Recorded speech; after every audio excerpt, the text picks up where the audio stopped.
আপনারা জানেন যে আসন্ন ত্রয়োদশ জাতীয় সংসদ নির্বাচনে জাতীয় নাগরিক পার্টি 30টি আসনে প্রতিদ্বন্দ্বিতা করছে। আমরা ঐক্যবদ্ধ বাংলাদেশ এবং এই 11টি দলের যে নির্বাচনী ঐক্য আছে সেই ঐক্যের পক্ষ থেকে সেই ঐক্য সারা দেশে নির্বাচনে অংশগ্রহণ করছে।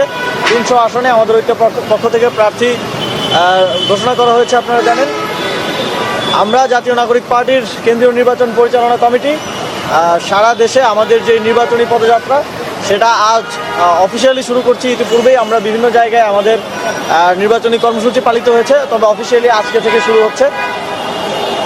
আমরা সংস্কার, সার্বভৌমত্ব এবং সুশাসন প্রতিষ্ঠায় এবং একই সাথে গণভোটে হ্যাঁ ভোটকে জয়যুক্ত করার লক্ষ্যে আগামীকাল শহীদ ওয়াসিমের কক্সবাজারে শহীদ ওয়াসিমের কবর জিয়ারতের মধ্য দিয়ে আমরা এটা আনুষ্ঠানিক উদ্বোধন ঘোষণা করব এবং আগামীকালকে চট্টগ্রাম 8 আসনে এবং আমাদের লক্ষ্মীপুরে যে 2 জন প্রার্থী আছেন তাদের আসনগুলোতে জনসভার মধ্য দিয়ে আমাদের প্রথম দিনের কার্যক্রম শুরু হবে। এবং আমাদের প্রতিদিনের কার্যক্রম প্রতিদিন আমরা প্রায় 1টি 2টি অথবা 3টি জায়গায় জনসভা করব। আমরা আমাদের জনসভার মূল প্রতিপাদ্য হচ্ছে সংস্কার, সার্বভৌমত্ব এবং সুশাসন প্রতিষ্ঠায় আমাদের শাপলাকলির প্রার্থীদের জন্য ভোট চাওয়া, প্রার্থীদের জন্য কথা বলা এবং একই সাথে আমাদের জোটের জন্য কথা বলা। এবং আরেকটি গুরুত্বপূর্ণ বিষয় হচ্ছে গণভোটে হ্যাঁ ভোটকে জয়যুক্ত করার জন্য ক্যাম্পেইন করা এবং একই সাথে গণভোটের যেই পক্ষে সচেতনতা তৈরি করা।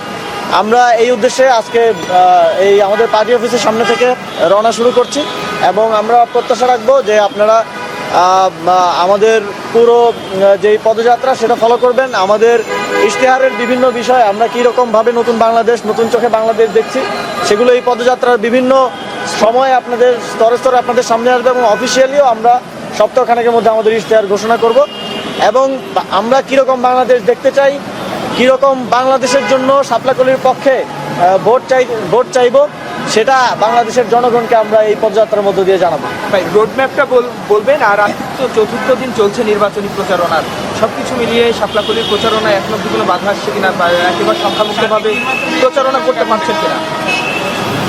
আমরা শুরু করছি চট্টগ্রাম থেকে, তারপর নোয়াখালী হয়ে, কুমিল্লা হয়ে, বিবাড়িয়া হয়ে, নরসিংদী হয়ে আমরা সারা দেশ ঘুরে আবার নারায়ণগঞ্জ থেকে হয়ে ঢাকায় এসে শেষ করব।